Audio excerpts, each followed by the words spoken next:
Boa noite, pessoal. Aqui é o João Victor Escobar Caldas, vulgo Escorpião de Oz, e nós estamos dando continuidade a nosso segundo vídeo. Continuidade ao nosso segundo vídeo é ótimo, né? Nós estamos dando continuidade à nossa série, né? A nossa série da Terra do Nunca. Não foi bem planejado, mas acabou que virou uma série, né? A gente está no nosso segundo episódio e também é o segundo episódio do nosso canal. Eu não pude postar na última semana, galera, como eu havia prometido para vocês, porque eu tive que resolver coisas pessoais, tive que resolver assunto de família, então por isso eu tive que me ausentar um pouquinho, fora que eu estava muito atarefado com coisas do meu trabalho. Mas o importante é que eu voltei. E desta vez, galera, nós vamos falar sobre o filme da Universal, ou Universal, né? Universal é a versão abrasileirada. Sobre o filme da Universal do Peter Pan, de 2003, considerado por muitos, e inclusive por mim, a melhor adaptação tanto da obra literária quanto da obra teatral. E para quem não sabe, galera, o Peter Pan, ele surgiu numa peça de teatro e em 1911 foi publicado como um livro, que inclusive eu tenho essa edição aqui.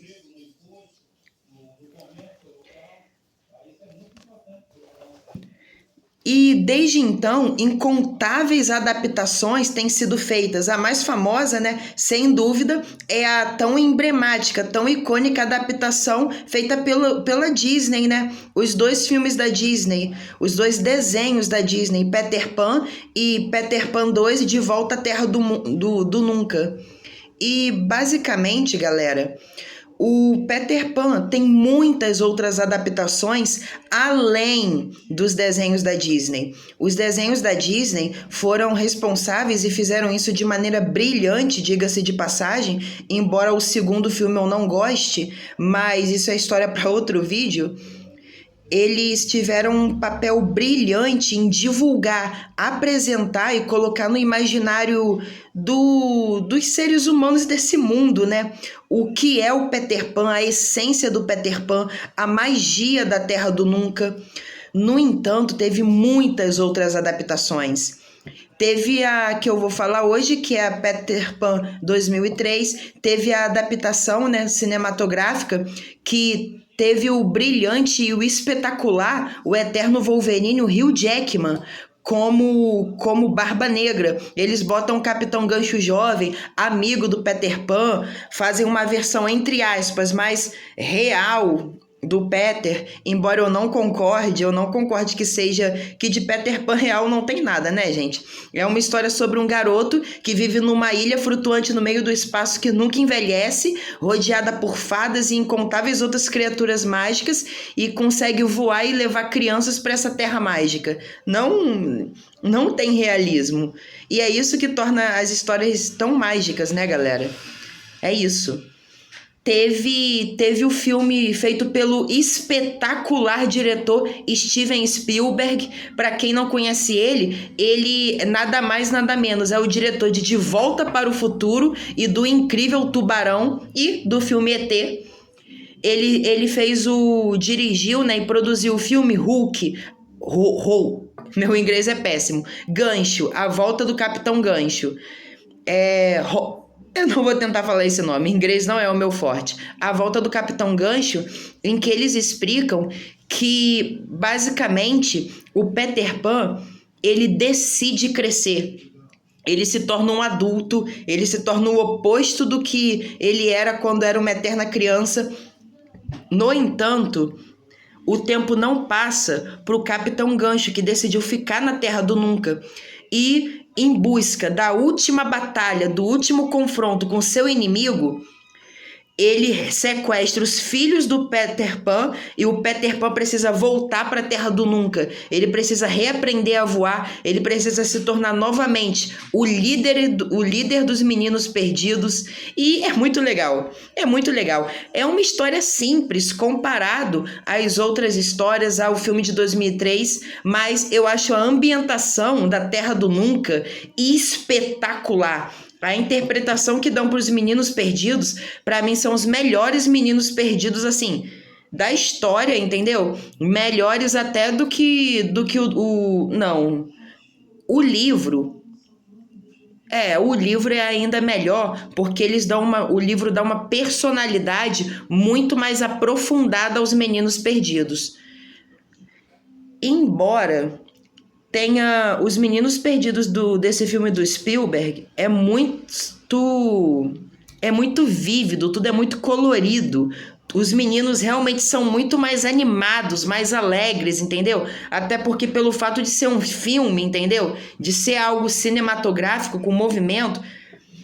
E teve, né, o filme Peter Pan e o Andy, feito pela Disney, né? Lançado esse ano, que é história para outro vídeo, galera. É história para outro vídeo. Mas eu, sinceramente, achei uma bosta. Mas vamos lá. O filme do Peter Pan, galera, de 2003, para começar, em questão de fidelidade com a peça e o livro original, ele é, de longe, a obra mais fidedigna. Inclusive, ele fez a proeza de melhorar coisas da obra original. Ele melhora algo que, principalmente no mundo que a gente vive hoje, é algo muito difícil. O medo, né? Eu imagino que o medo que muitos cinegrafistas, muitos produtores, muitos diretores tenham seja justamente esse: pegar uma obra, né, que tem mais de 100 anos, como Peter Pan, que surgiu como peça de teatro, virou livro em 1911, até hoje aparece em espetáculos na Broadway, aparece nas grandes capitais, aparece em teatros no mundo inteiro. As pessoas estão sempre fazendo novos e novos e novos filmes. E passar isso para o cinema sem perder a essência e ainda assim conseguir trazer algo novo. É algo que, na minha opinião, os live actions da Disney estão tendo cada dia mais e mais e mais dificuldade. Prova disso foi a bomba, que foi a Branca de Neve. Então, o filme de 2003, galera, para mim, eu ouso dizer que não só é um dos melhores live actions já feitos na história, como também é um dos live actions mais fidedignos já feitos. Eu ouso dizer que é. Ouso dizer que é. Além da questão da fidelidade, galera, a escolha do elenco, sabe? A Wendy, a atriz que faz a Wendy, ela não apenas interpreta a Wendy, ela é a Wendy. Aquele olhar perdido e lúdico, sabe? De menina sonhadora, aquele olhar onírico, etéreo, misterioso, como tantas personagens femininas, né, possuem e conseguem nos fascinar, ao mesmo tempo com aquele olhar de paixão, de desejo, de medo. Mas quando ela precisa ser determinada, ela precisa ser firme, ela entrega uma jornada de amadurecimento inteira através das expressões faciais dela.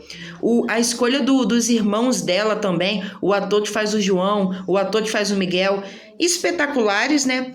Infelizmente, uma crítica que eu tenho desse filme, nenhuma crítica negativa, mas uma observação, é que eles nunca desenvolvem direito o João e o Miguel, que no livro, né, e na peça original, eles não têm muito desenvolvimento. Então, infelizmente, acaba que acaba que as obras sempre seguem essa fórmula, né? Foca na Wendy e no Peter, não vamos focar no João e no Miguel. O que é uma pena, é uma pena. No livro, para vocês terem uma ideia, e na peça original, é dito que o único papel relevante que o João teve a história inteira foi ensinar uma tacada, uma jogada lá de bola, entre aspas, no Lago das Sereias. Foi a única participação relevante que o João teve a história inteira. Embora o João, né, tenha um romance, tem um romancezinho, assim, de criança, né, com a Princesa Tigrinha. E eu confesso que quando eu era criança, desde que a Princesa Tigrinha passava no desenho do Peter Pan, sabe? Seja a Princesa Tigrinha daquele filme com o Hugh Jackman como Barba Negra, que botam o Pan e o Gancho jovens e como amigos, seja o filme de 2003, quando eu era criança, eu sempre tive uma queda pela Princesa Tigrinha. Eu sempre fui louco pela Wendy e pela Princesa Tigrinha. Mas enfim, voltando ao assunto. Tem um romance muito legal entre o João e a Princesa Tigrinha.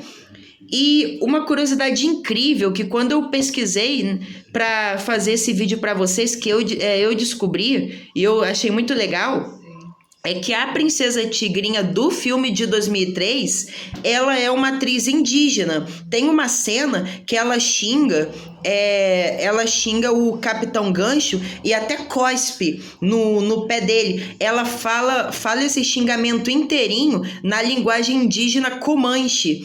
E isso é um detalhe muito legal. É um detalhe muito legal.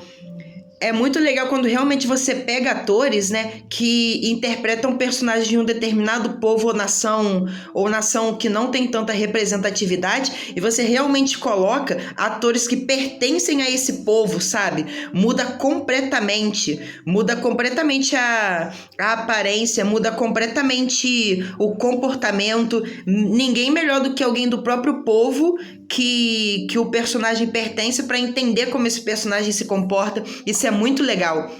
O pessoal, galera, reclama muito dos efeitos visuais, né? Os gráficos do filme do Peter Pan de 2003. Mas, sinceramente, eu sinto falta disso.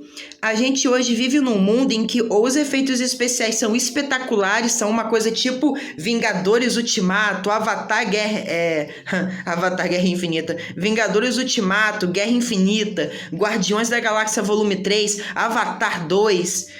E quando a gente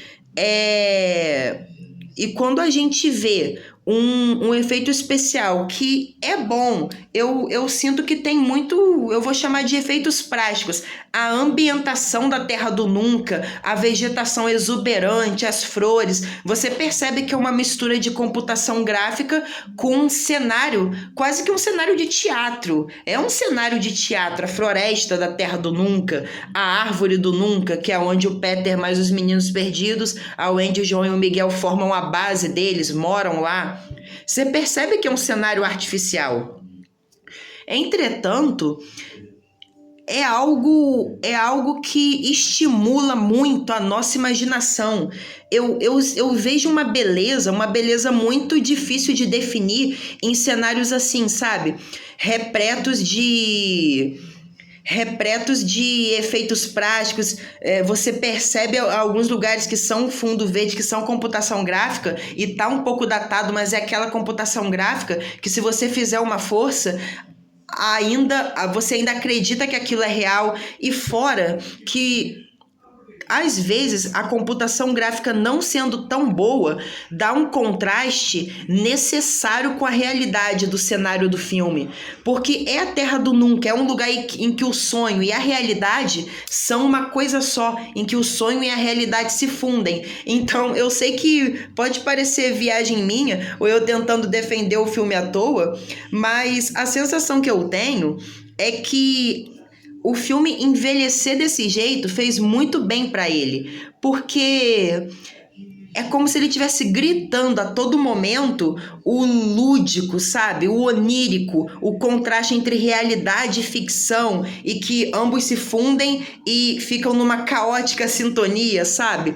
É como se o tempo inteiro o filme gritasse que a Terra do Nunca é um sonho, ao mesmo tempo que a gente pouco tempo depois vê um ator, né, uma pessoa real, a gente vê algum cenário que é um efeito prático, você sabe que é um cenário de teatro, mas é mais real do que um efeito de computação, e você não, é um sonho, mas ao mesmo tempo é real, e você fica com esse contraste, é um sonho, ao mesmo tempo que é real, ao mesmo tempo que não, é um sonho, tudo isso ao mesmo tempo, gerando uma sensação muito, muito mágica. Essa é a palavra, é uma das palavras que eu mais usaria para definir o Peter Pan de 2003. É um filme mágico.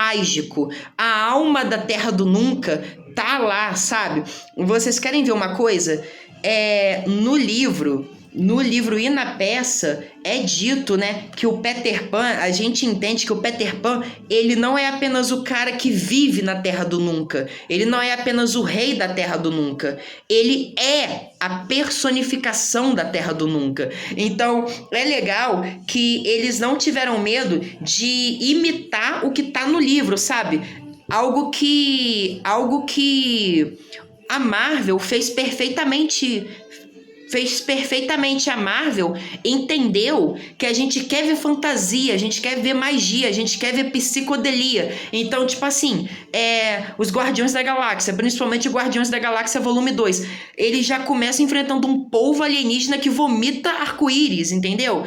É pra ser mágico, é pra ser viajado, é pra ser carnavalesco, é pra desafiar a lógica. No livro e na peça de teatro do Peter Pan, quando o Peter Pan volta pra Terra do Nunca, a primavera surge, as flores desabrocham, e tem essa cena no filme, depois deles fazerem a cena do voo, que eu já vou falar dela porque é uma cena extraordinária também.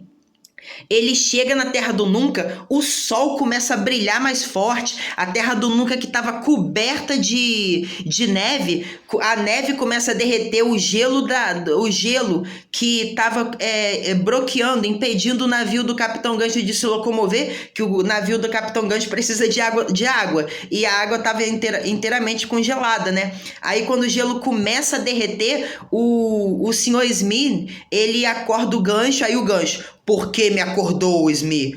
Aí o Smith comenta: é que já é primavera, só que a primavera não começa normalmente esse horário, ela começa mais tarde, ou seja, a Terra do Nunca, em um único dia, tem várias estações do ano, e o Peter Pan, ele chega, ele literalmente traz com ele a primavera. Então, inexplicavelmente, o gelo derrete, as flores começam a nascer, sabe? Essa coisa, como se o Peter Pan fosse quase que um deus, assim, sabe? Essa coisa lúdica, essa coisa mágica, essa é a palavra, essa coisa mágica, sabe? Que eles não se preocupem em explicar porque a Terra do Nunca é o que é mágico, simples assim, e você aceita. E é maravilhoso, a magia não tem que ter sentido, e é justamente isso que torna a magia tão mágica, é justamente isso que torna o País das Maravilhas tão mágico, é justamente isso que torna a Terra do Nunca tão mágico. Então, tipo, eles fizeram muito bem, Outra coisa também, galera, a cena do voo. A obra original, tanto a peça quanto o livro, é deslumbrante, é muito bonito. O Peter Pan faz voo rasante sobre o mar, perto de tubarões. Ele pega para se alimentar quando ele está com fome pedaços de pão que os pássaros pegam nas praças que as velhinhas jogam, né? Migalha de pão, os pássaros pegam e saem voando. Aí o Peter Pan, durante a noite, ele pega do bico desses pássaros a comida, o pão e o que tiver na boca dos pássaros para comer, entendeu? Aí ele bota o Andy, o João e o Miguel em perigo várias vezes no voo. Ele meio que deixa o Miguel quase cair e se chocar no chão, propositalmente, para depois salvar e se exibir para o Andy, para o João e para o próprio Miguel. é uma cena assim muito bonita, sabe? Principalmente devido à maneira como ela é escrita. Fala que o Peter Pan voa nas costas do vento, ele para nas esquinas das nuvens, ele deita e dorme em nuvens frias quando precisa tirar uma soneca. Depois, pelos céus, ele retorna rumo à segunda estrela direita e direto até o amanhecer, e na terra do nunca vai chegar antes do primeiro entardecer. É um texto muito onírico. Quando eu li o Peter Pan, eu nunca tive o privilégio de assistir uma peça do Peter Pan, mas quando eu li o livro, na cena do voo, eu parava para marcar, o texto de tão bonito que era, que eu queria usar para os meus livros. Porque, para quem não sabe, galera, foi até bom eu ter tocado nesse assunto. Quem me acompanha no Instagram sabe que eu comecei essa carreira de vídeos para divulgar os meus livros. Eu sou escritor de fantasia, poesia, ficção científica, ação e aventura. E eu tenho 2 livros publicados. O primeiro é uma epopeia, né, de fantasia mitológica chamado Égdra, A Busca pela Pedra do Destino, que conta a história do herói Eric, que em busca de dinheiro para comprar uma nova casa para ele ter onde morar, ele acaba embarcando numa grande aventura pelo mundo mitológico de Égdra. Com a ajuda de um samurai e de um guerreiro exilado, ele ruma, né, para se encontrar com Eleste, a grande tartaruga ilha, escalar o seu colossal templo prateado e encontrar a Pedra do Destino, um artefato que consegue dizer o futuro e o destino de todo o seu mundo. E no meio do caminho, ele acaba se envolvendo numa guerra de proporções apocalípticas, ao estilo Ragnarok, né, contra os utopianos, que são os deuses do mundo de Égdra, porque o paraíso em Égdra, o Monte Olimpo, a terra onde os deuses vivem, né, é chamado de Utopia. E os filhos da destruição, as crias de Erector, a entidade primordial do caos. E ele embarca numa jornada de autoconhecimento, se tornando uma pessoa melhor e descobrindo com a pedra e, acima de tudo, com o seu próprio coração e a jornada que ele viveu e passou, a maneira de forjar o seu próprio destino.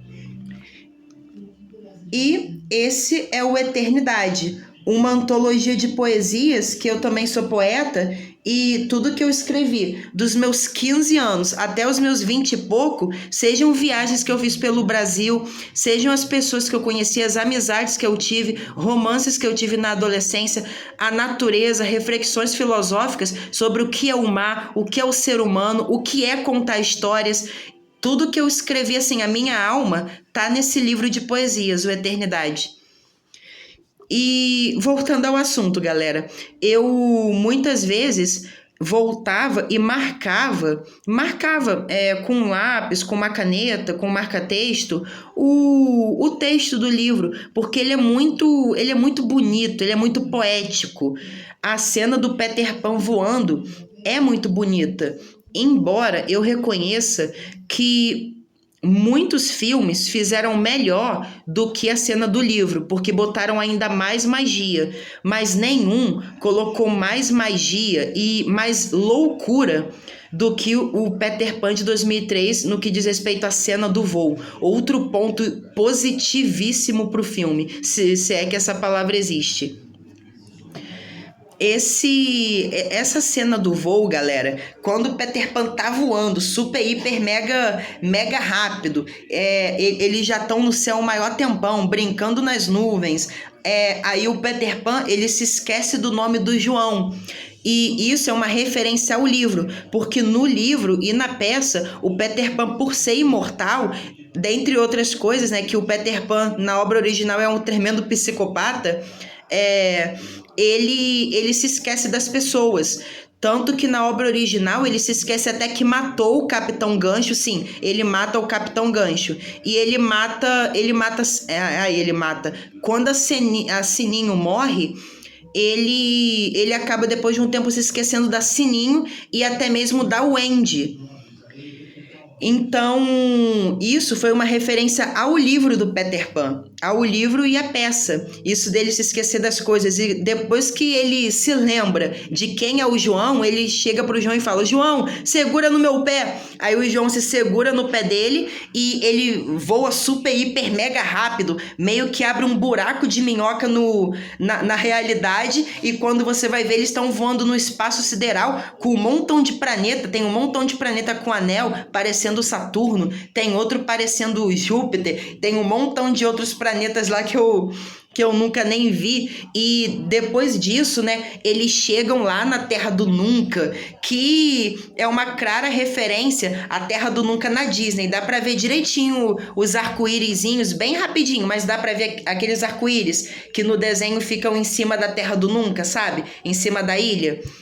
Dá pra ver o sol, né, com o rosto, sabe? Aquele sol de desenho, sabe? Aí, né, logo depois vem aquela cena que eu falei antes, que o Peter Pan traz a primavera, aí o Capitão Gancho acorda.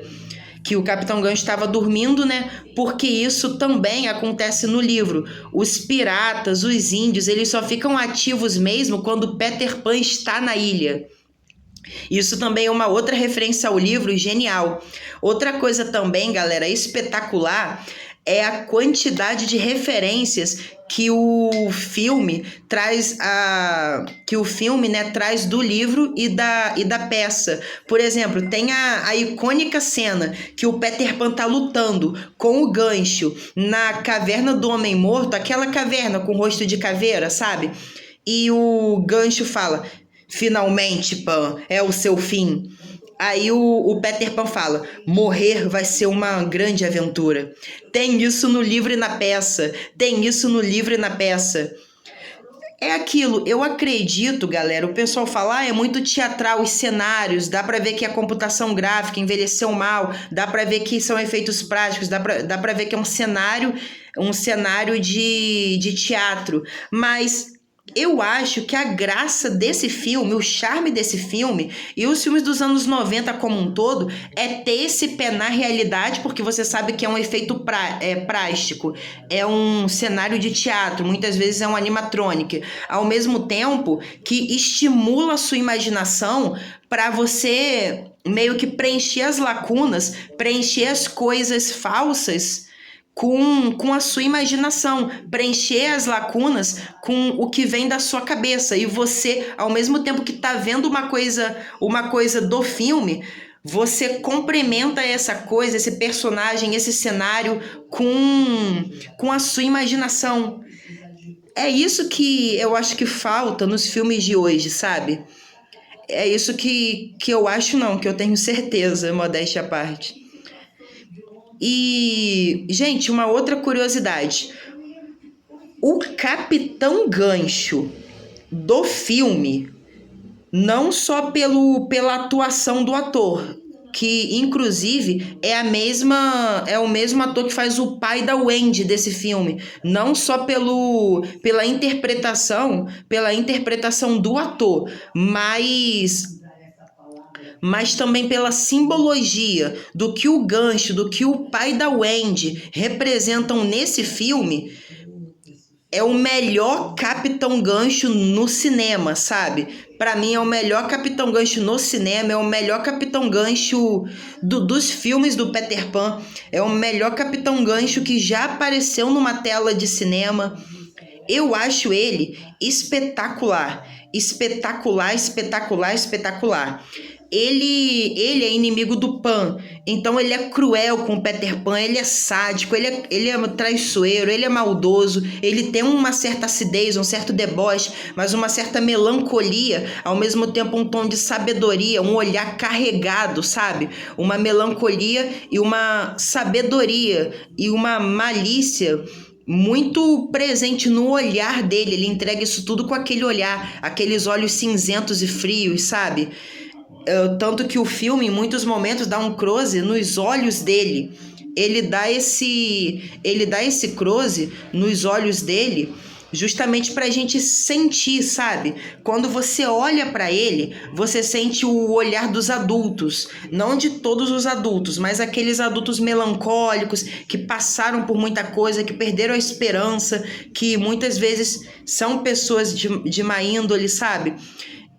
é um olhar muito carregado, é um olhar que te dá agonia, é aquele olhar que te causa repulsa e faz você querer passar a vida inteira com o Peter Pan, sabe? É um olhar que faz você querer voltar para sua casa, voltar para sua mãe. É um espelho do que a gente não quer se tornar quando crescer. E é um espelho do que a gente é criado a pensar que vamos obrigatoriamente nos tornar quando crescer. É um dos motivos que o filme do Peter Pan e as histórias no geral fazem tanto sucesso. Todo mundo tem medo de crescer, não apenas por mudar, mas a gente tem medo do que a gente vai se tornar. A gente é criado, né, desde pequeno, a pensar que ser adulto você vai perder sua essência, você vai perder a capacidade de ver a magia. Só que é aquilo, a gente só vai perder isso se nós quisermos perder. É a lição do Pequeno Príncipe: cresça, mas não se torne um adulto. E o Peter Pan, outra coisa que o filme faz perfeitamente bem e muito melhor, algo que a peça original e o livro não conseguem fazer, o Peter Pan do filme, você se afeiçoa a ele. Você se afeiçoa a ele. Eles transformam o Peter Pan do filme em um herói. Ele é o estereótipo do herói, entendeu? Do garoto que, apesar dos defeitos, tem um coração muito nobre, é corajoso, é determinado. Ele é forte, sabe? Ele é destemido, ele traz esperança e magia por onde passa. Ele tem, junto com a Wendy, aquele olhar sonhador. Então, tipo, o Peter Pan do cinema, do live action de 2003, é o melhor Peter Pan. É um Peter Pan que você consegue, diferente do livro e da peça original, que você termina odiando o Peter Pan, diga-se de passagem. Ele é um garoto bom até um certo ponto no filme. Você torce por ele em vários momentos, você se diverte muito com ele. No entanto, ao mesmo tempo que o filme, né, eles entendem que eles precisavam amenizar muito o Peter Pan para a gente ter um tipo de afeição por ele e não querer desligar o filme e parar de ver na metade. Eles não passam a mão na cabeça do Peter Pan, porque aquela cena, tem uma cena no filme, né, que o Peter Pan, ele volta para a casa da Wendy, do João e do Miguel. Eu ia tentar falar o sobrenome deles, mas pelo fato de eu ter dificuldade em falar certos nomes devido ao meu freio lingual, eu acho melhor não. Eu vou falar só o Wendy, o João e o Miguel e a casa deles. A casa da Wendy, do João e do Miguel, ele vai para a janela que ele buscou os três há um bom tempo atrás já, porque aí a gente descobre que eles estão há muito tempo na Terra do Nunca, só que o Peter Pan ele volta mais cedo, um pouquinho mais cedo, sem os três irmãos e os meninos perdidos, porque ele percebeu que a Wendy estava falando para os irmãos, bora picar a mula daqui, a gente já está há muito tempo aqui, a gente quase não lembra mais os rostos, quem eram os nossos pais, e a gente tem que voltar. E o Peter Pan ele vai para fechar a janela, porque ele tem a esperança de que quando a Wendy, principalmente a Wendy, mas os irmãos dela também, vissem a janela fechada, eles iam pensar, nossos pais não nos querem, bora voltar para a Terra do Nunca e ficar lá para sempre, e eu vou continuar com o Peter Pan, eu vou namorar ele, eu vou ser a mãe dos meninos perdidos, e final feliz pro Peter. Só que não, a mãe da Wendy, ela briga com o Peter Pan e ela abre a porta. Ela não chega a ver o Peter, mas ela percebe que tem ela pensa que é o vento ou alguma outra coisa fechando a janela e ela abre. Uma outra cena que é espetacular e que é diferente da obra original, porque na obra original eles têm meio que um embate verbal, o Peter Pan mais a mãe da Wendy, aí a mãe da Wendy através meio que da lábia consegue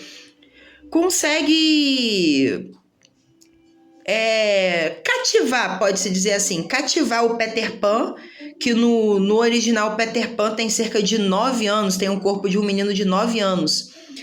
e ela consegue cativar o Peter Pan e convence ele a deixar a janela aberta. O que, sinceramente, eu achava não muita forçação de barra. Só que quer dizer que se fosse uma mãe que não tivesse lábia, o Peter Pan teria conseguido manter para sempre os filhos dela na Terra do Nunca, entendeu? Isso é muito macabro, até para um conto de fadas de antigamente. Então, essa mudança que fizeram, eu achei muito legal. Eu achei uma mudança simples, mas muito poderosa por tudo que ela representa. Eu achei mais real, eu achei mais universal, eu achei até mais plausível, sabe? Eu achei até muito mais plausível. Muito mais plausível. Eu acho muito mais provável o Peter Pan desistir de prender alguém na Terra do Nunca através da força do que através da lábia, sabe? E outra mudança, gente, muito legal, é que nos filmes do Peter Pan no geral, eles sempre tentam, né, insinuar um romance muito forte entre a Wendy e o Peter, embora a Wendy esteja sempre mais afim do Peter do que o Peter da Wendy, né? Mas no livro e na peça, né, o Peter Pan, todo mundo quer ficar com o Peter. A Sininho quer ficar com o Peter. A Princesa Tigrinha quer ficar com o Peter. A Wendy quer ficar com o Peter. O que elas veem no Peter é uma boa pergunta. Mas todas querem ficar com ele. E ele, lembra o que eu falei, gente? Nos livros, na peça de teatro, ele é muito mais novo. É dito no livro que ele tem ainda todos os dentes de leite. Então, ele é muito mais jovem e ele tem a mentalidade, enquanto a Wendy, a Tigrinha, a Sininho querem namorar ele quer que elas sejam a mãe dele, sabe? É uma coisa bem bizarra se vocês param para pensar com a nossa mentalidade de hoje. Mas, gente, o Peter Pan, ele é uma criança na obra original. E uma criança como as crianças de antigamente, não como as crianças de hoje. Uma criança de antigamente, entendeu? Que não tinha maldade, não tinha nada disso. Então, realmente é extremamente plausível. No entanto, a sensação que eu tenho é que o Peter Pan de 2003, ele faz uma homenagem a todas as versões mais antigas que a gente já viu, que ele e a Wendy têm uma espécie de romance, sabe? Uma certa atração. Porque no filme, o Peter Pan é super romântico com a Wendy é super romântica com o Peter Pan. A Wendy é a Wendy, né, gente? Não tem como não amar. Todo homem iria amar a Wendy. E o que acontece? O Peter Pan, ele corresponde, diferente das outras obras, dos outros filmes, das outras animações, ele corresponde. Ele olha para a Wendy com um tom apaixonado. Ele diz, né, que a Wendy no filme é mãe dos meninos perdidos e ele trata ela como mãe dos meninos perdidos. Ele se autoproclama o pai dos meninos perdidos e eles realmente agem assim como marido e mulher e os pais dos meninos perdidos, entendeu? A Wendy em vários momentos, ela briga com o Peter Pan, entendeu? Ao mesmo tempo que ela é completamente fascinada por ele, porque dá para perceber pelo olhar dela, olha como a expressão é importante, para... como a expressão de um ator consegue contar uma história, galera. É incrível. Pelo olhar dela, você percebe que é a primeira paixão dela. E o Peter, ele, ao mesmo tempo, a atuação do ator o ator que interpreta o Peter, ele tem um olhar de desejo por ela, só que ele tem um olhar de medo também, sabe? Algo novo, que ele não tem muita noção do que ele tá sentindo e que ele tá morrendo de medo. Ele olha para ela com um amor intenso, ao mesmo tempo com um medo muito grande, o que faz referência ao Peter Pan, né? A uma das características, um dos pilares do Peter Pan, na minha opinião, que é o medo da mudança. Um dos defeitos, né? Se o Capitão Gancho é um espelho do que a gente não deve se tornar quando mudar, tanto no filme quanto nas demais obras, o Peter Pan, para mim, ele é um espelho daquilo que a gente não deve ser quando nós decidimos não mudar. Ele é um espelho daquilo que nós, de maneira alguma, deveríamos ser se nós optarmos por não mudar. E, acima de tudo, ele é um incentivo para que nós optemos por mudar. Tanto o Capitão Gancho quanto o Peter Pan, eles são espelhos daquilo que nós não devemos fazer, daquilo que nós não devemos nos tornar, daquilo que nós não devemos ser. Por mais que o filme ele aborde o Peter Pan mais como um herói, é muito brilhante ele não passar a mão na cabeça dos defeitos do Peter, que eu sinto, mesmo o Peter Pan da Disney, da animação da Disney, por mais que na animação da Disney ele tenha também, ele seja bem irritante, na minha opinião, ele seja muito debochado. Quando eu era criança, eu nunca gostei do Peter Pan da Disney. Eu gostava do desenho do Peter Pan, mas o personagem do Peter Pan da animação da Disney eu nunca gostei. Eu achava ele muito debochado. Enfim, no filme, eles não passam, ao mesmo tempo que eles glorificam o Peter Pan no que eles precisam glorificar, eles também não passam a mão na cabeça do Peter Pan. Eles realmente fazem um Peter Pan com defeitos, sabe? Quando a Wendy pergunta ao Peter Pan, e, gente, outra coisa que eu preciso elogiar, a cena. Tem uma cena que não tem no livro, não tem em nenhum outro lugar, sem ser esse filme. E eu ouso dizer que é uma das cenas mais românticas do cinema. É a cena que o Peter Pan e a Wendy, eles estão... A noite chegou na Terra do Nunca, o céu todo estrelado, mas as árvores densas e grandes, com aquelas folhas escuras, cobrindo o céu estrelado e deixando o cenário até que bem escuro, sabe?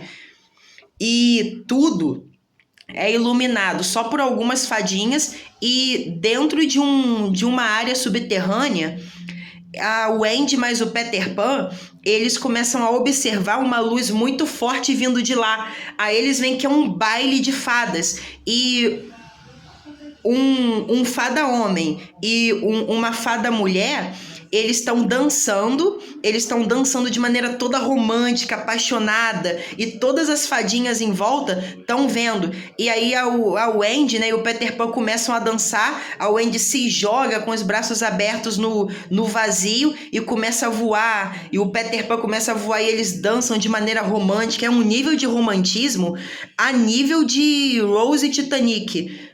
Rose e Jack do Titanic, naquela cena incrível, sabe? Que a Rose tá com os braços abertos na proa do Titanic, e o Jack tá atrás dela, e eles dançam, começam a voar girando meio que em espiral, e todas as fadas sobem junto com eles rumo ao céu estrelado, como se as fadas fossem as segundas estrelas da criação. E tipo assim, com o cenário todo escuro, as fadas brilham e brilham, que dá um contraste tão incrível. Então, aquilo que eu falei pra vocês, galera, a magia. É um filme que não tem medo de mostrar a magia da Terra do Nunca. É um filme que não tem medo de mostrar os horrores da Terra do Nunca, que eu já vou falar deles mais pra frente.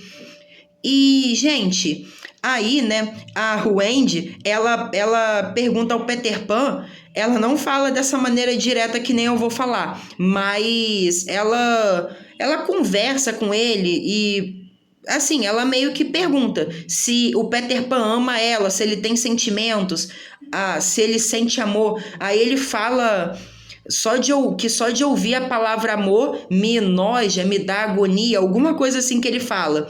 E a Wendy fica pasma, né? Que é aquilo, adolescente, primeira desilusão amorosa, e por aí vai.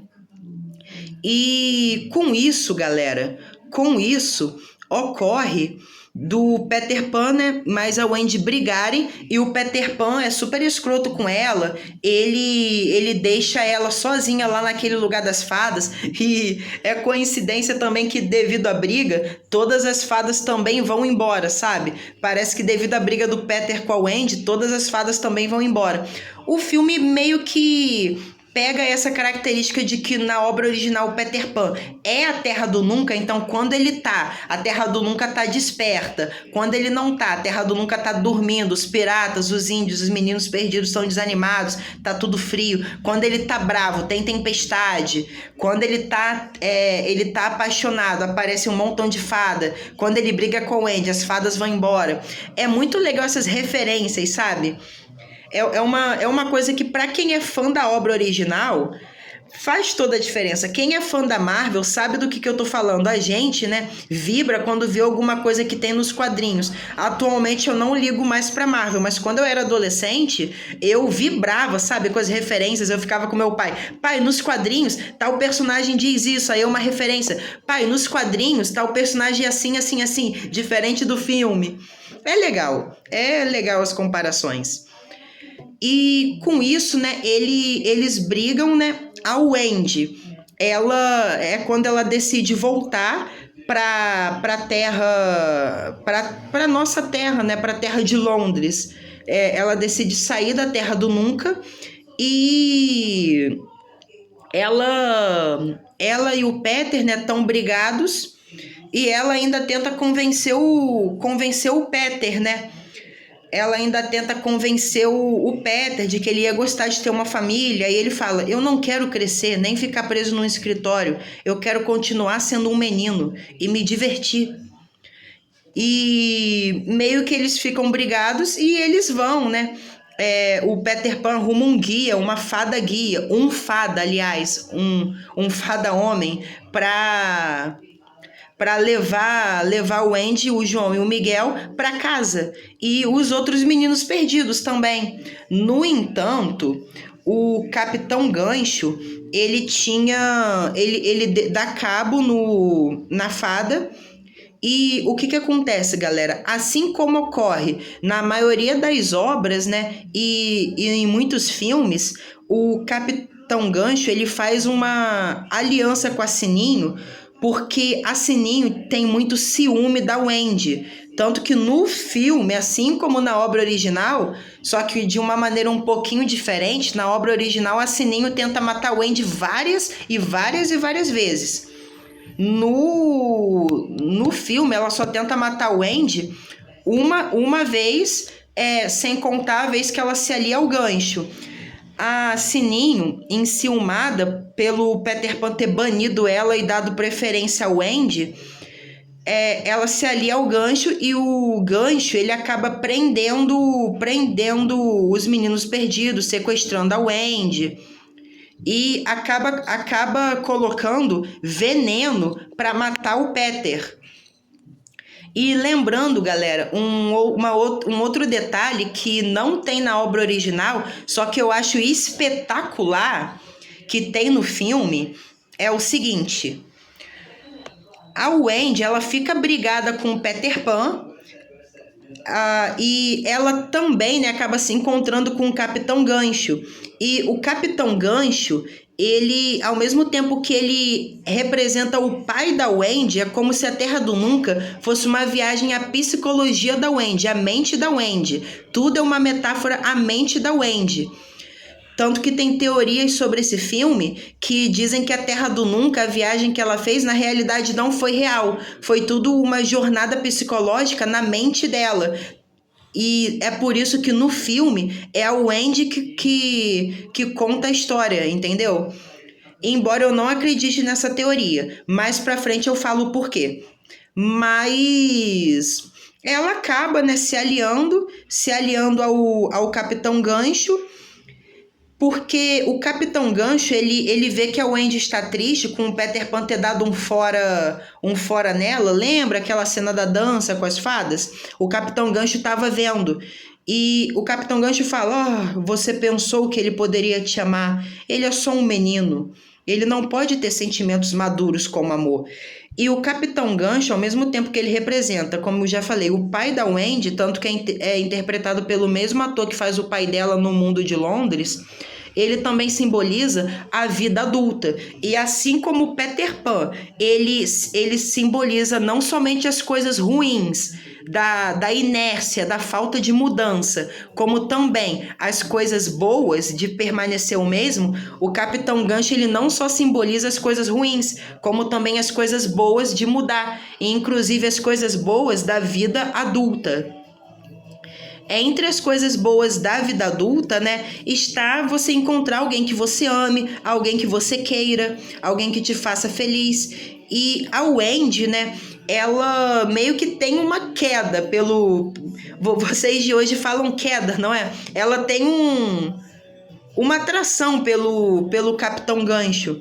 Ela tem uma atração pelo Capitão Gancho.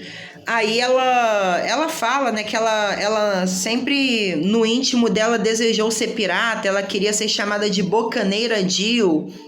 Aí, o que acontece?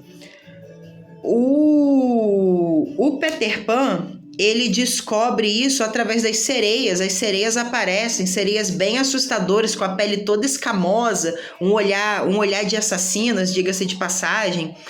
E elas contam pro Peter Pan que tem uma nova pirata a bordo chamada Bucaneira Jill. Aí a Wendy revela que ela que é a Bucaneira Jill, e é aí que tem toda a história que eu contei para vocês, de que ela quer ir para casa, entendeu? Ela quer ir para casa, que ela briga com o Peter Pan, e aí tem isso do Peter Pan falar que quer sempre ser um menino, quer só se divertir, e ela decide finalmente, né, voltar para casa. O Peter Pan encontra aquela fada homem que é um guia para levar ela, os irmãos, os meninos perdidos. E aí o Capitão Gancho chega, mata o guia através, né, como eu posso descrever para vocês? Muito, galera, disso é através da dependência, essa é a palavra, da dependência que as fadas, né, têm da crença dos seres humanos. É uma parada bem deuses americanos. Devido à crença dos seres humanos, em especial das crianças, as fadas vivem. As fadas, a Terra do Nunca, a gente tem que pensar que ela é a mente e o coração de cada ser humano que ainda em seu íntimo acredita na magia. É por isso que piratas, índios e sereias e tantos outros personagens, povos e seres estão na Terra do Nunca, um lugar que nunca envelhece, porque o mundo das histórias desafia o tempo. Crianças de geração em geração, adultos e de qualquer época, de qualquer lugar do mundo, eles acreditam nessas histórias. Essas histórias nunca morrem. Logo, elas vivem na nossa mente, no nosso coração. E a nossa mente e o nosso coração se tornam uma terra do nunca. E com isso, galera, o Capitão Gancho, ele consegue uma arma muito poderosa contra as fadas no geral, que são grandes aliadas do Peter, né? Aí, né, o Capitão Gancho, ele deixa um veneno pro Peter tomar, só que a Sininho, ela percebe o que o Capitão Gancho estava fazendo, que uma hora o Capitão Gancho ia trair a Sininho, ia fazer mal ao Peter. Ela é louca pelo Peter. Não entendo por quê. Eu quando era criança, eu tinha o maior ciúme do Peter, que como eu falei, eu tinha uma queda pela Sininho, tinha uma queda pela Tigrinha. E na obra original, até a Tigrinha queria ficar com o Peter. Aí eu ficava pensando, por que não eu? Mas aí a Sininho, ela toma o veneno que o Gancho tinha deixado pro Peter antes do Peter, e a luz da Sininho apaga e ela morre. Fora que o Gancho, ele tinha aprendido que o segredo para matar uma fada através da Sininho é não acreditar em fadas. Então, com isso, acaba que A Sininho fica... Eu não vou dizer que ela fica morta, mas ela fica quase morta, a luz dela apaga, entendeu? Ela fica com a pele cinza, ela fica completamente debilitada. A Wendy mais os meninos perdidos e os irmãos sequestrada. O Capitão Gancho, embora o filme não mostre, a gente deduz, a gente constrói que ele ficou repetindo dentro de sua mente que não acredita em fadas. Porque aquilo, o Capitão Gancho, ele simboliza toda a maldade do mundo adulto, a descrença, a falta de esperança, tudo. E o Peter, ele olha Sininho, ele começa a chorar e começa mais uma cena espetacular e uma cena lendária que foi tão bem feita pro filme quanto foi bem feita na obra de teatro original, porque na obra de teatro original tem até um capítulo, no livro tem um capítulo chamado Eu Acredito em Fadas, e na obra original, na peça de teatro, tem uma cena inteira dedicada a esse momento que o Peter Pan fala: eu acredito em fadas, acredito. E a plateia inteira começa a dizer que acredita em fadas também. Na peça de teatro, o Peter Pan, ele quebra a quarta parede, porque ele fala: eu acredito em fadas, acredito. E vocês acreditam em fadas? E a plateia inteira começa a dizer...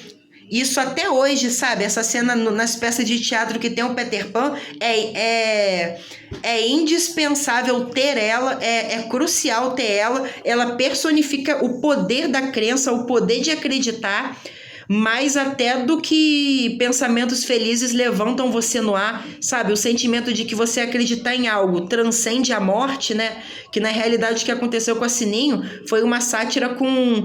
uma crença, um amor, uma memória além da morte. Uma memória um amor que vence a morte, né? Uma amizade que vence a morte, uma memória de um ente querido que vence a morte.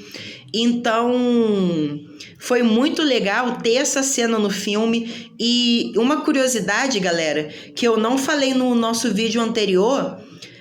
Porque, para quem não sabe, eu tô fazendo, esse é o segundo episódio, para estrear o nosso canal, eu tô fazendo uma série debatendo todas as simbologias do Peter Pan e de todo o universo vasto e magnífico que é a Terra do Nunca, os arquétipos que o Peter Pan, que o Capitão Gancho, que a Terra do Nunca, que a Sininho, que a Wendy representam. Eu vou fazer críticas, né, e falar a minha opinião sobre os filmes do Peter Pan, principalmente os mais famosos. Eu vou tentar trazer todos, mas é aquilo, a gente só pode prometer o que a gente pode cumprir. Eu acredito que eu vou trazer todos, mas tenham paciência, porque dá muito trabalho pesquisar curiosidade dos filmes para vocês, pesquisar os filmes para vocês. Tem filme do Peter Pan que eu quero trazer que é em preto e branco, então é muito difícil assistir, não por ser em preto e branco, mas porque, por exemplo, muitas vezes você não acha tão fácil no YouTube, porque tem filme do Peter Pan da década de 40, então, assim, o cinema naquela época era diferente, você não encontra em português, e é aquilo, galera, eu tenho dificuldade na pronúncia, então tenham paciência, mas eu vou tentar trazer tudo quanto é filme, sabe, as simbologias dos filmes, curiosidades sobre os filmes, o enredo do filme, diferença do filme para a obra original. E para quem quer conhecer a obra original, o meu primeiro vídeo no meu canal no YouTube foi justamente um maior bate-papo sobre o livro, sobre a peça do Peter Pan da internet. Eu falo sobre tudo, os perigos da Terra do Nunca, a simbologia, a biografia do autor. Eu cito vários filmes em que o Peter Pan aparece, eu descrevo detalhadamente a real personalidade do Peter Pan, eu descrevo a história da Terra do Nunca, a origem da Terra do Nunca. É uma coisa que quando eu era novo, eu sempre tive curiosidade, e eu só fui descobrir o que é a Terra do Nunca depois de ler o livro, sabe? E Tipo, eu tenho um tópico no meu vídeo que é dedicado inteiramente a contar como a Terra do Nunca é formada. Para vocês terem uma ideia, não é a Terra do Nunca, são as Terras do Nunca, porque existe uma Terra do Nunca para cada ser humano na Terra, inclusive adultos. A diferença é que adultos não podem parar, desembarcar com seus navios imaginários durante o sonho na Terra do Nunca, diferente das crianças, que ainda podem desembarcar e desfrutar das terras do Nunca.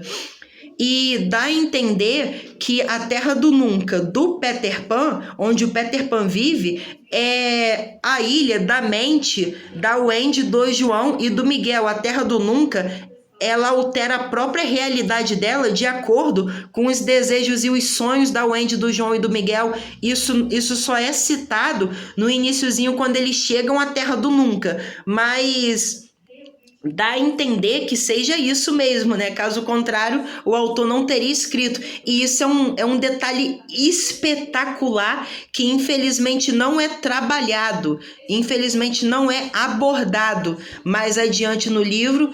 Não é abordado na maioria das peças, né, de teatro que se seguiram depois da peça original em 1904. E, inclusive, galera, eu falo também a origem do Peter Pan referente à mitologia grega. Então, se vocês estão gostando do meu vídeo, né? Se você, apesar da minha dificuldade em fala, se vocês estão gostando do meu vídeo, se vocês estão gostando da interpretação que eu tô dando, as simbologias que eu tô dando ao filme, as simbologias que eu tô dando aos personagens, se você gosta de simbologia, não só mitológica, como psicológica, como arquétipos, como a simbologia e os ensinamentos que os contos de fadas podem trazer para a nossa vida, se inscreve no meu canal. O foco desse canal, as histórias de fogueira com o Escorpião de Oz, sempre vai ser esse: divulgar cultura, divulgar os meus livros e divulgar o quanto a gente pode aprender com a fantasia, que a fantasia nada mais é do que a verdadeira realidade se mostrando para nós de um jeito único e mágico, que apenas a imaginação poderia nos proporcionar. Se inscreve no canal, curte o meu vídeo, porque isso me ajuda pra caramba na divulgação do meu trabalho, me ajuda pra caramba a entender que vocês estão gostando do meu trabalho. E se você gosta de vídeo gigantesco, sério, assiste o meu primeiro vídeo sobre a Terra do Nunca, sobre o Peter Pan, sobre o livro, sobre a biografia do J.M. Barrie, que é o escritor de Peter Pan, o criador da peça do Peter Pan. Se você gosta de Peter Pan, eu te garanto, é o bate-papo, como o pessoal do Pipoca e Nanquim fala. Eu te garanto, é o maior bate-papo sobre Peter Pan da internet. E voltando ao assunto do filme, galera, essa cena, né, do Eu Acredito em Fadas, tem, né, como eu já falei, na peça de teatro. E o que acontece? Uma curiosidade espetacular. O J.M. Barrie, o escritor de Peter Pan, ele sabia que nessa hora que o ator do Peter Pan na peça falasse: batam palmas, acreditem. Provavelmente os adultos, principalmente naquela época, né, Londres vitoriana, eles não iam bater palmas, eles não iam interagir com o Peter Pan da peça. Então ele trouxe 25, reza a lenda, que ele trouxe 25 órfãos para assistir a peça. Ele trouxe 25 meninos perdidos, de um certo modo, para assistir a peça. E as crianças, quando viram essa cena, bateram palmas e começaram a dizer: eu acredito em fadas, acredito. E com isso, os adultos começaram a se inspirar, né, com o encanto, a magia, transbordando nas crianças, transbordando na peça. É aquilo, o Peter Pan, ele, por tudo que ele representa, ele cativa todos nós. E com isso, ele ele consegue trazer a Sininho de volta. No filme, como eles fizeram isso? O Peter Pan começou, eu acredito em fadas, acredito. A Wendy simplesmente começou a sentir na alma e no coração dela que ela também acredita em fadas e começou a repetir. Os meninos perdidos, o João, o Miguel, os adultos, a mãe da Wendy enquanto ela dormia, a tia chata da Wendy enquanto ela tomava banho. Mostrou pessoas do mundo inteiro dizendo que acreditam em fadas. É aquilo, galera, não cabe às próprias fadas, aos próprios deuses, aos próprios seres mágicos dizerem se eles existem ou não, mas sim cabe ao ser humano determinar se estes seres vivem ou não. Eles existem na nossa mente, no nosso coração, e com esse pensamento, o Peter Pan e todos que acreditam trouxeram a Sininho de volta.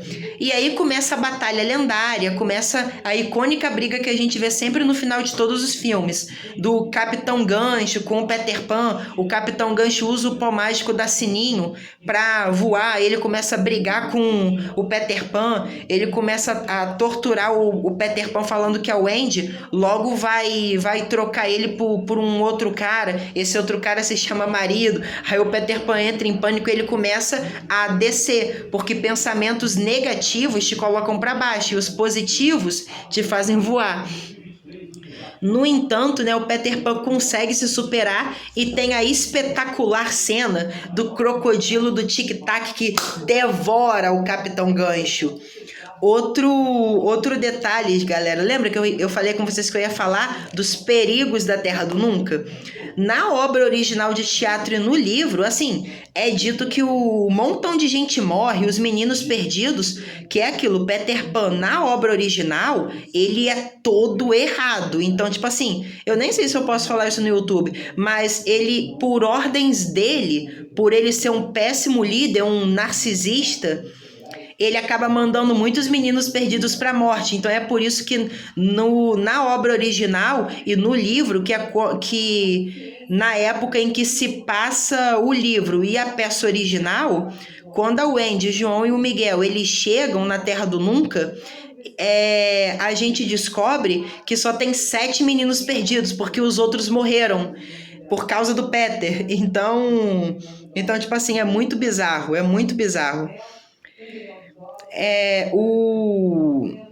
A Terra do Nunca, né, é cheia de perigos. As sereias tentam afogar as pessoas. O realismo, essa é a palavra, o realismo que a Wendy, o realismo que a direção do filme conseguiu transmitir nos perigos da Terra do Nunca. O crocodilo é um crocodilo colossal, é quase um crocodilo pré-histórico, sabe? É um bicho sombrio, sabe? É um bicho que, assim, a própria textura das escamas dele não é aquele verde que a gente está acostumado, que a gente vê na vida real. É aquele verde escuro, sabe? Aquele verde macabro. A maioria das cenas do crocodilo são no escuro, não apenas para esconder os defeitos do efeito do crocodilo, mas também para dar aquele clima de sombrio, sabe? O crocodilo engole o gancho, quando ele abre a boca a gente vê aquela gargantona, sabe? Aquela gargantona que parece um tubo gigante que cabe um ser humano dentro, aí ele fecha a boca com tudo, sabe? Aquela mandíbula gigantesca. O bicho parece, de um certo modo, mais um dragão do que um crocodilo. As sereias com aquele olhar maligno, misterioso, cheio de mistério, mas ao mesmo tempo maligno, sabe? Carregado. Aquele olhar carregado,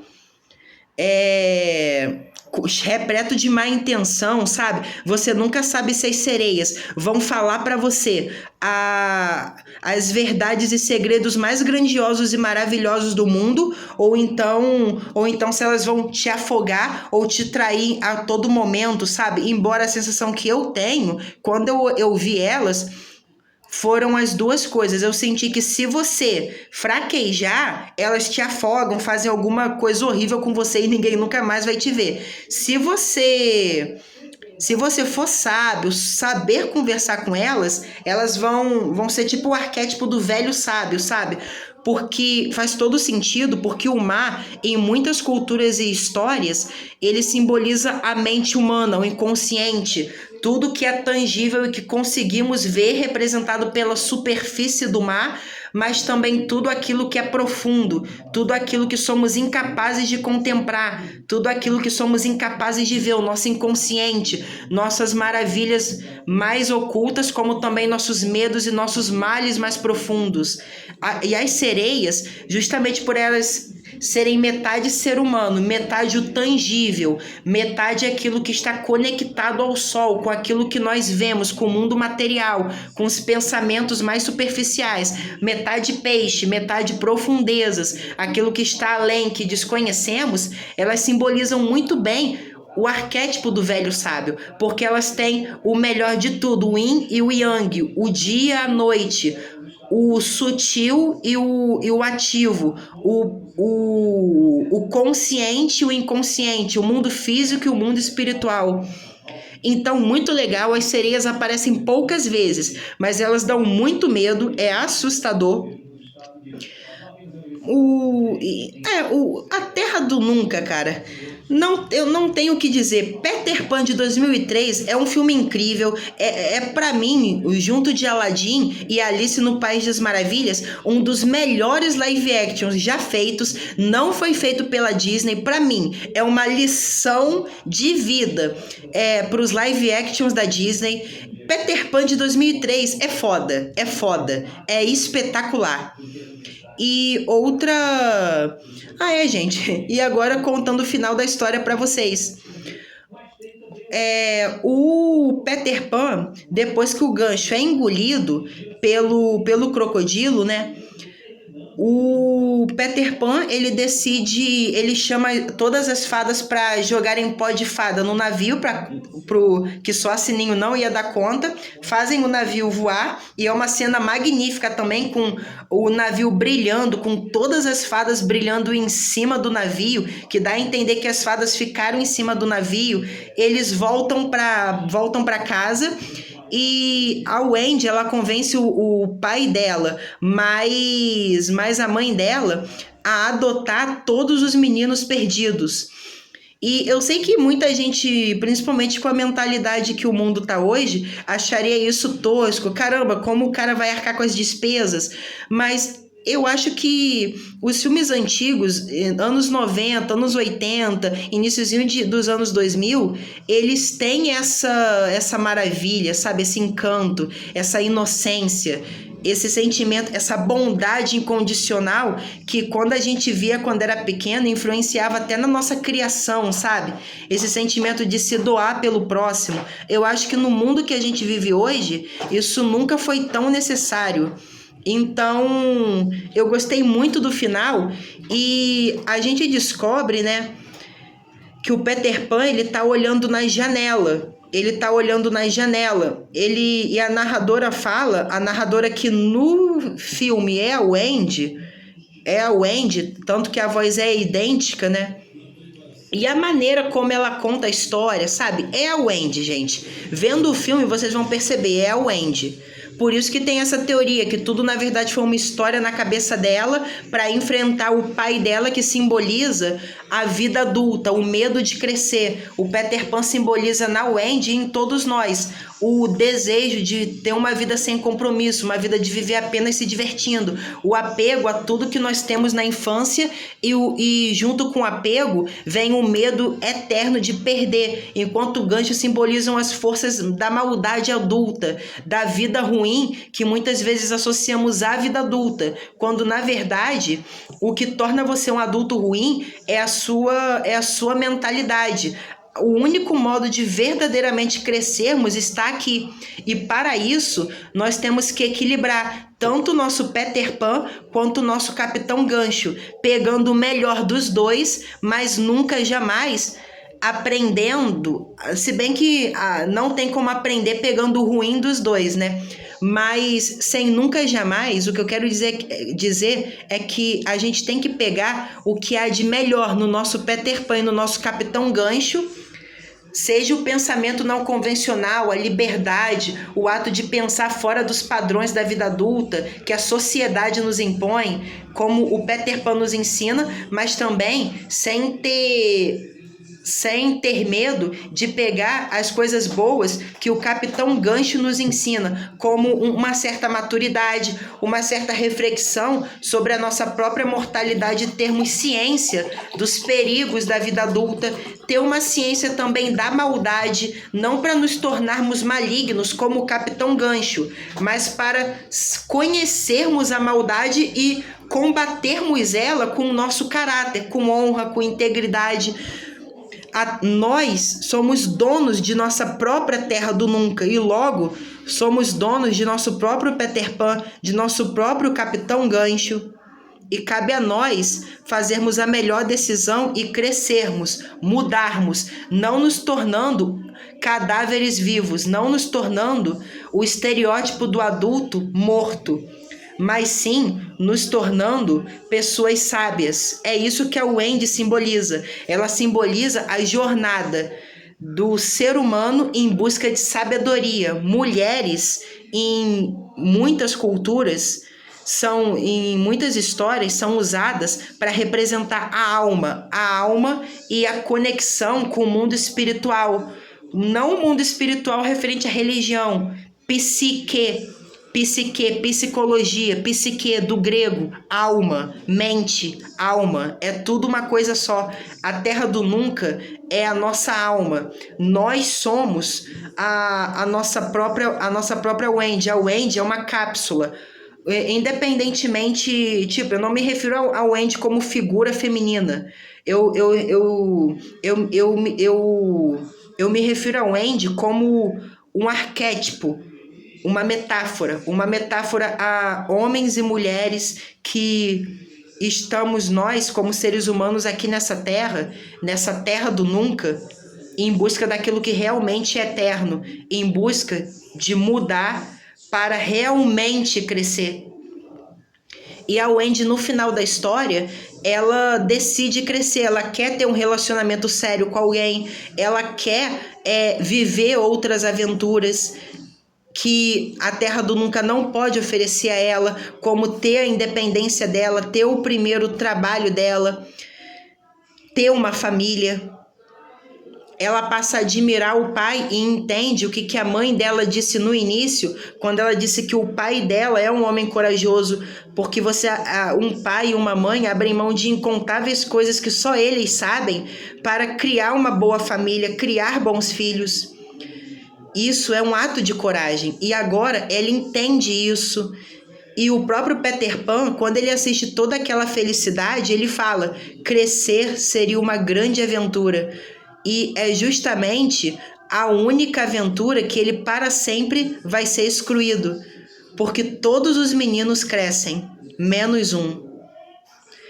Se você gostou desse conteúdo, se inscreve no meu canal, sabe? Me ajuda pra caramba. Venha se tornar, junto com os 40 e pouco, indo para 50 inscritos, né? Mais um escorpião de Oz, e compartilhar histórias ao redor de uma fogueira sob uma noite estrelada.